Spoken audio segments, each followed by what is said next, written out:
Sí, está bien.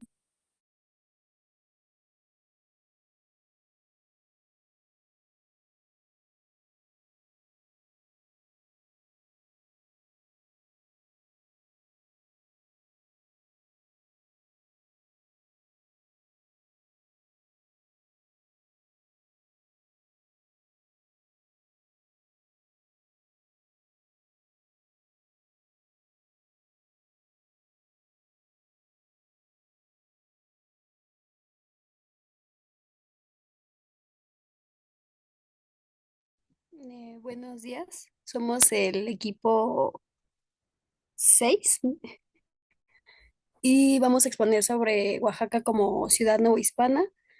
Eh, el equipo está conformado por Galicia Martínez Carla, Lira Cárdenas Naila Jimena, Mercado Soto Jocelyn Maite, Nolasco Contreras Efsiba, Villanueva Cortés Dulce Itzel y su servidora de Jesús Salinas Gloria Anaí.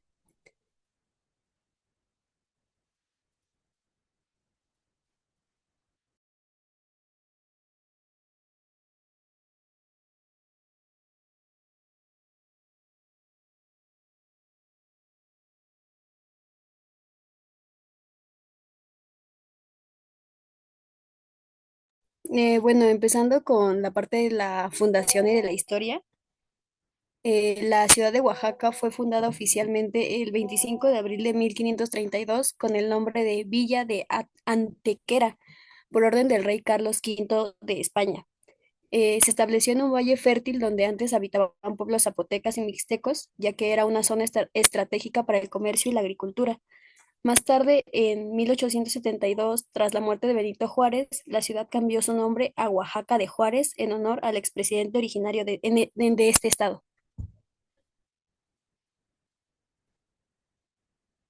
En la época prehispánica, antes de la llegada de los españoles, el territorio de Oaxaca fue habitado por zapotecas y mixtecos. Los zapotecas fundaron Monte Albán en el 500 a.C., uno de los primeros centros urbanos de Mesoamérica con escritura, calendario y arquitectura avanzada. Los mixtecos destacaron por su arte en códices, orfebrería y la construcción de mitla, sitio ceremonial con mosaicos únicos.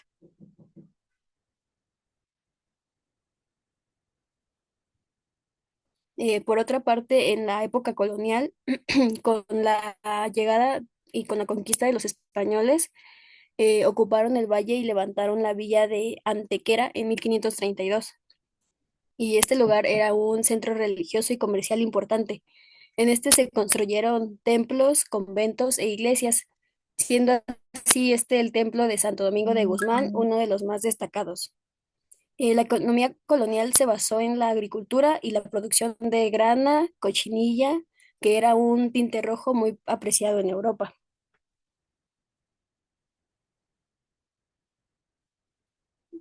En el México independiente y moderno, actualmente Oaxaca ha sido cuna de personajes como históricos como Benito Juárez y Porfirio Díaz. Durante los siglos XIX y XX, Oaxaca se consolidó como un estado con fuerte identidad cultural, manteniendo vivas sus lenguas y tradiciones indígenas. Y a día de hoy, pues sabemos que es reconocido por su historia, por su arqueología, arte, gastronomía y por su biodiversidad. Y a continuación, mi compañera Dulce nos hablará sobre la arquitectura. Bueno, la arquitectura colonial es un conjunto de construcciones que se realizaron en América durante el bajo dominio que estuvo España. Es decir, que entre el siglo XVI al siglo XIX, caracterizado por introducir estilos europeos, utilizar materiales locales. En Oaxaca se distingue por el uso de la cantera verde, piedra que es propia de la región y con ello también lo que es la mano indígena. Sus principales edificaciones son templos, conventos, palacios de gobierno, casas señoriales y plazas. Cumplían con la función religiosa, políticas y sociales. Bueno, ahora les hablaré un poco sobre los estilos arquitectónicos presentes en Oaxaca. En Oaxaca podemos identificar diferentes estilos que se desarrollaron a lo largo de la época virreinal. Primero tenemos el plateresco, que es caracterizado por por detalles renacentistas y decoraciones finas en primeros edificios. Luego tenemos el barroco, que es predominante en el siglo XVII y el siglo XVIII, con fachadas ornamentadas, retablos dorados y gran dramatismo visual. Luego tenemos el churrigueresco, que es una variante del barroco, con decoraciones mucho más recargadas y visibles retablos como en el ex convento de Santo Domingo. Em, y ya por último tenemos lo que es el neoclásico, que llegó en los últimos años coloniales. Es mucho más sobrio y equilibrado a comparación del barroco. La siguiente. Bueno, ahora tenemos las principales construcciones coloniales, que una de ellas es la Catedral de Oaxaca, que es ubicada en el centro. Bueno, estos templos están ubicados principalmente en el centro de Oaxaca. Bueno, la catedral está ubicada en el Zócalo, construida con cantera verde y dedicada a la Virgen de la Asunción. Su fachada es barroca, aunque sobria en comparación en otros templos. Luego tenemos el templo del ex convento de Santo Domingo de Guzmán, considerado una joya del barroco churrigueresco. Su interior está recubierto de retablos dorados y ornamentados, abundantemente, que busca transmitir una grandeza hacia la fe. Y por último tenemos la Basílica de Nuestra Señora de la Soledad. Está dedicada a la Virgen de la Virgen de la Soledad, que es patrona de Oaxaca. Y predomina, esta es patrocinada por la Orden Agustina. Ya por último tenemos la función social y cultural de la arquitectura. Los edificios coloniales no solo son un valor estético religioso, también reflejaban el poder de la iglesia y de la corona española. Eran puntos de reunión, espacios de enseñanza y símbolos de prestigio. Además, su construcción fue posible a la mano de obra indígena, que incorporó su parte de la visión en el mundo en cada detalle arquitectónico. Y ahora continuamos con nuestra compañera Gloria.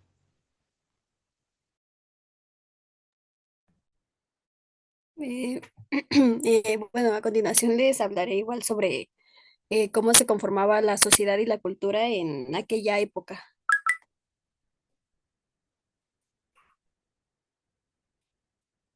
Bueno, antes, pues como se mencionó, en Antenquera de Oaxaca, este lugar estaba inmerso en las dinámicas propias de la Nueva España por la conquista, tanto como por la evangelización, el establecimiento de instituciones coloniales y la adaptación indígena.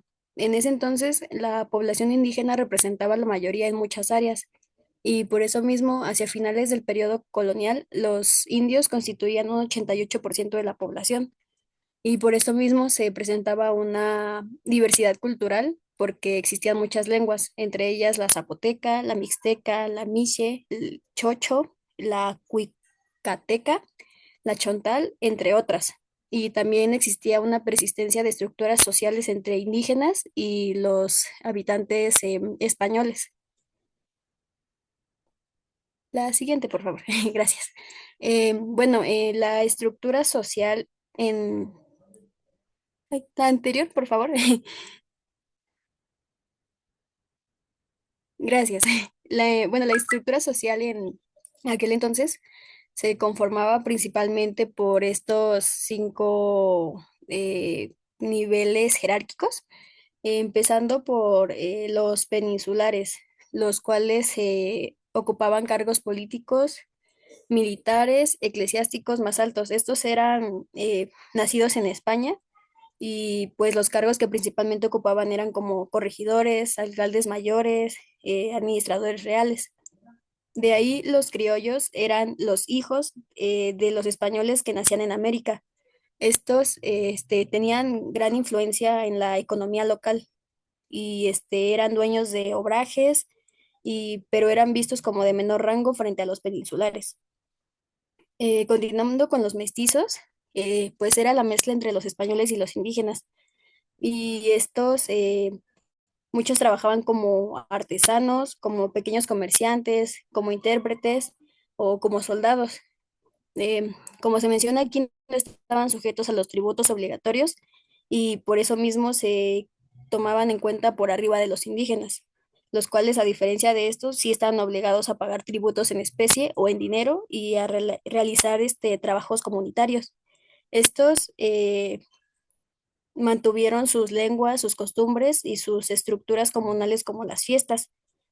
Por ejemplo, en el caso de los zapotecos y mixtecos, eran la población que era un poco más numerosa, pero pues también había parte de la población que era de otras culturas. Y finalmente, la clase más baja eran los negros y las castas, ya que estos llegaron pues principalmente como esclavos y trabajaban en obras, eran cargadores arrieros y pues eran los que ocupaban para todos los oficios pesados. Eran vistos como los que tenían menos privilegios y algunos lograban ascender gracias al comercio o al servicio militar.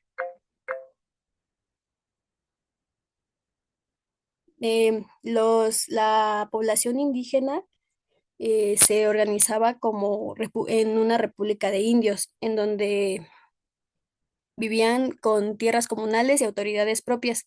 Esto les permitía mantener una organización social entre ellos.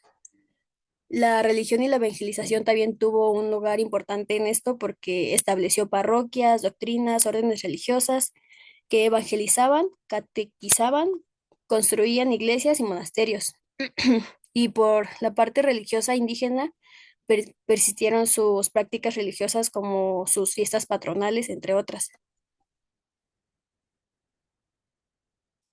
Por parte de la cultura, pues los pueblos indígenas fusionaron sus deidades y rituales con santos católicos debido a la evangelización. Pues, por ejemplo, sus fiestas patronales con danzas y música de raíz prehispánica adaptadas, pero ahora al calendario cristiano. La Iglesia Católica pues fue el centro de toda la vida cultural en los conventos y las parroquias que organizaban sus festividades. El castellano era la lengua oficial en Oaxaca, pero siguieron vivos a pesar de eso lenguas como el zapoteco, el mixteco, el miche, el cuicateco, el chontal y entre otros. Los mercados también fueron espacios culturales en donde convivían indígenas, mestizos y españoles intercambiando no solo productos, sino también costumbres y formas de vida.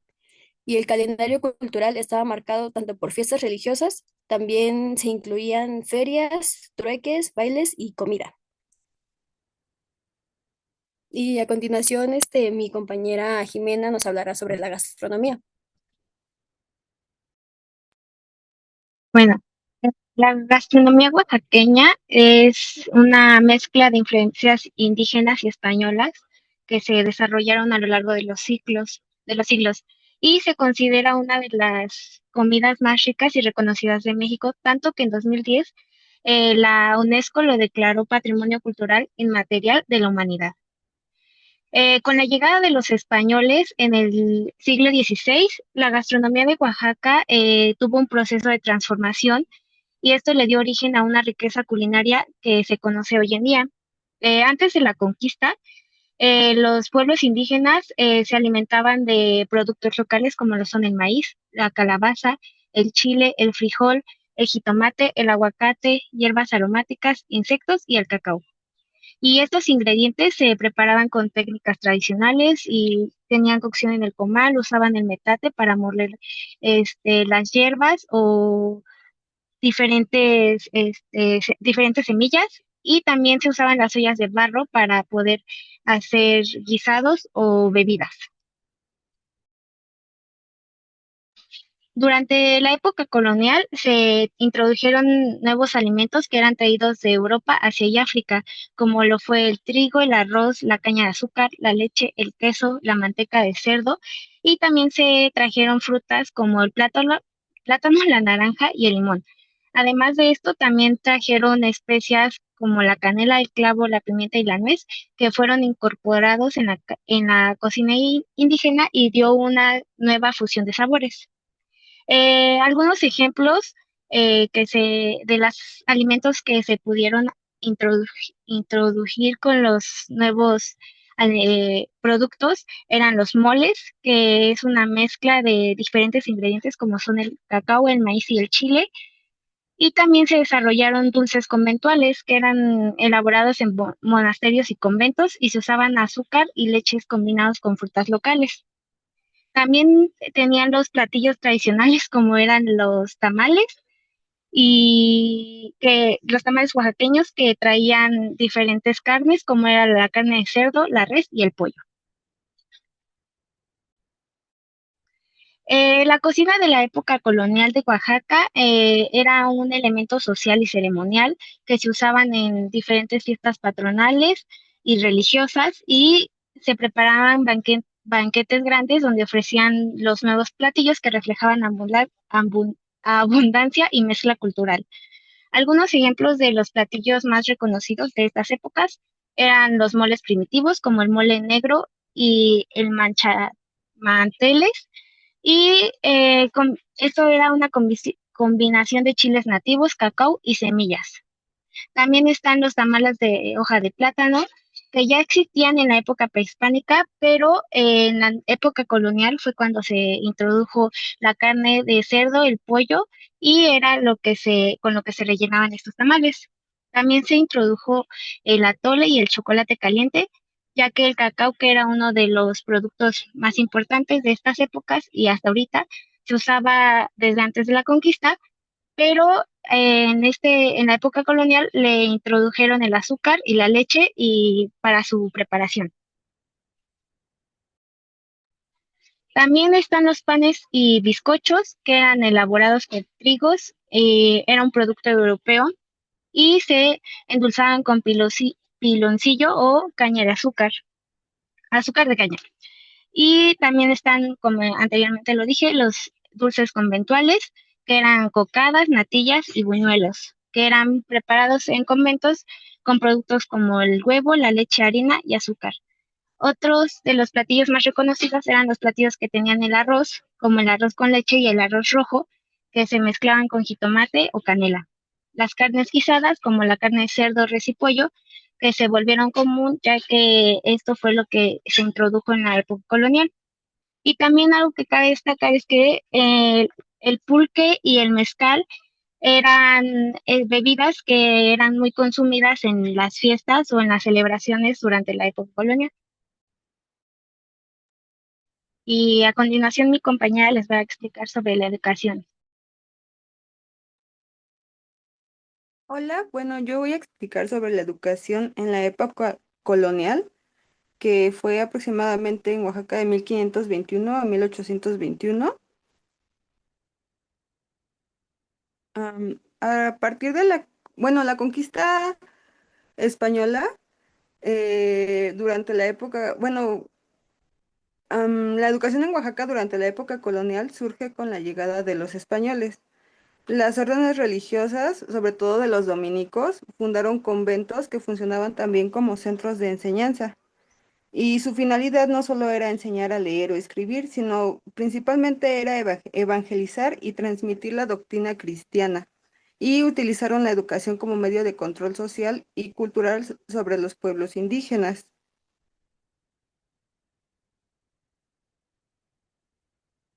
Em, Durante esta época, la educación en Oaxaca estuvo a cargo principalmente pues, de la iglesia. Mm, estuvo controlada por ella y desde la llegada de los españoles, dominicos, franciscanos, agustinos y más tarde los jesuitas fundaron conventos y colegios que funcionaron como centros educativos.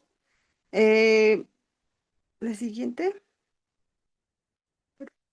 Las órdenes religiosas tuvieron un papel muy importante en la educación. Mm, los conventos contaban con bibliotecas que no solo preservaban libros europeos, sino también manuscritos indígenas.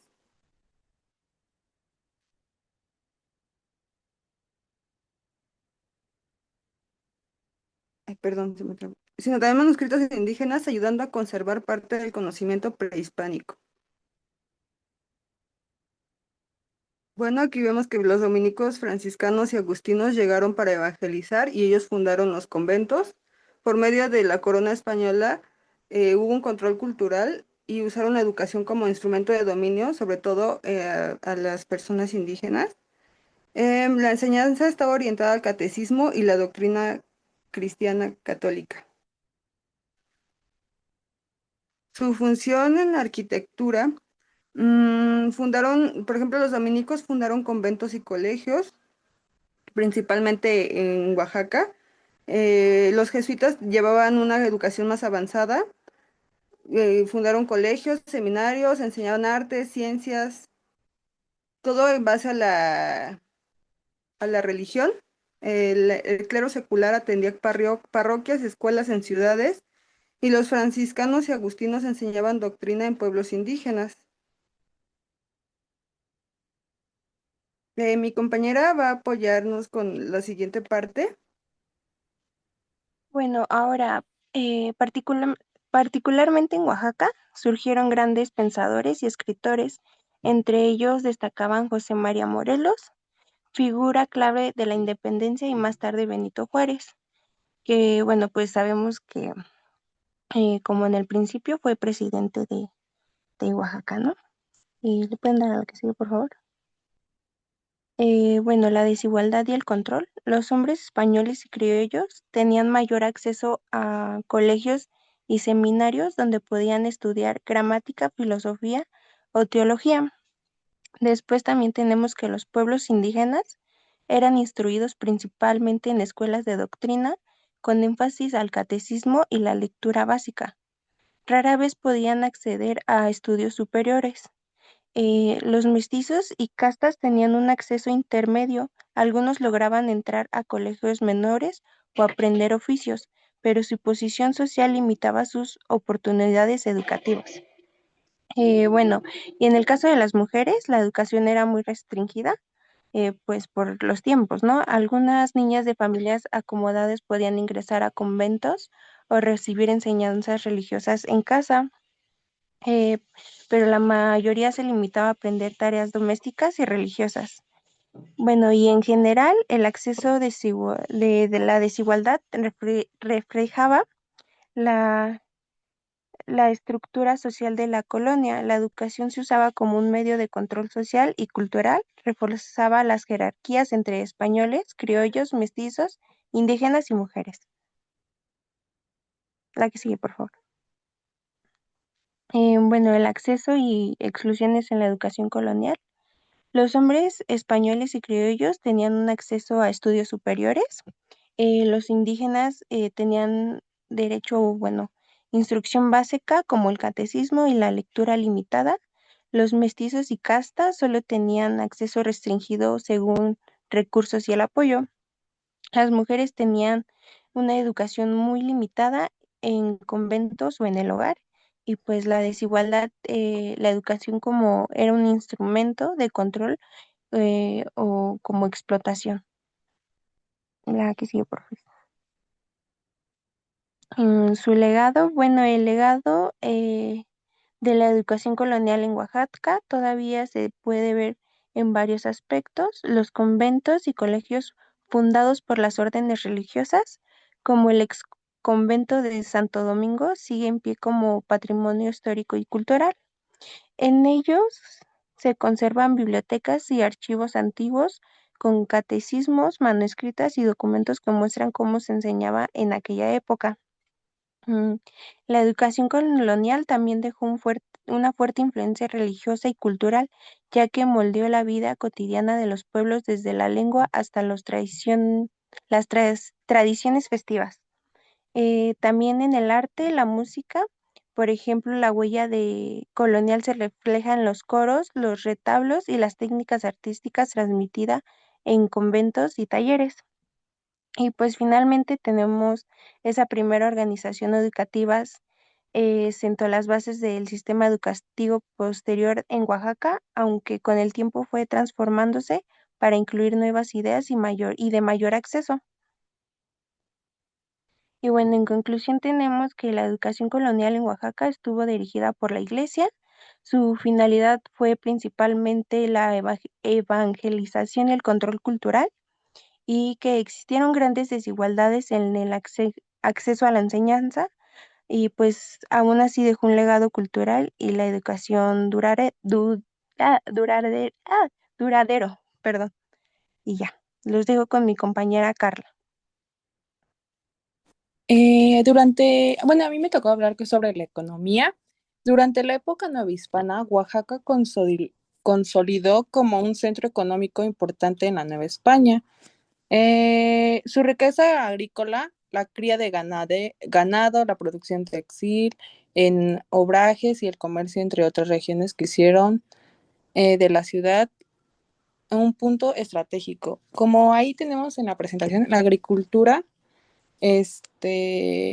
eran las tierras fértiles de los valles centrales, permitieron el cultivo del maíz, el chile, la calabaza, eh, el maguey, pero también se introdujeron cultivos europeos como el trigo, la caña de azúcar. En algunos ejemplos de esos, Oaxaca eh, abastece la gran antequera del frijol, del chile y los españoles fundaron más que nada haciendas cañaderas para producir el piloncillo y el aguardiente. En la ganadería, eh, el Valle de Etla se criaban ovejas en grandes cantidades para obtener lana usada en los obrajes. En la religión de Tacolula, familias españolas introdujeron ganado vacuno que sirvió para carne, leche y trabajo de campo. En textiles, uno de los motores económicos fue la producción de textiles, especialmente de la lana, que se estableció en obrajes, talleres textiles donde se produjeron paños, manta que circulaba a mercados regionales hacia la Puebla y la Ciudad de México. En el comercio, cada semana realizaban el tianguis en la Plaza Mayor de Antequera, donde los indígenas españoles intercambiaban alimentos textiles. En el puerto de Huatulco, los comerciantes oaxaqueños obtenían productos de Asia como la seda o especias traidor por el galón de manilla y los distribuían al interior del virreinato. Y en la minería, Mixteca Alta, pueblos como Tepozcolula y tuvieron minas de oro, plata, aunque no eran tan producidas como en Zacatecas.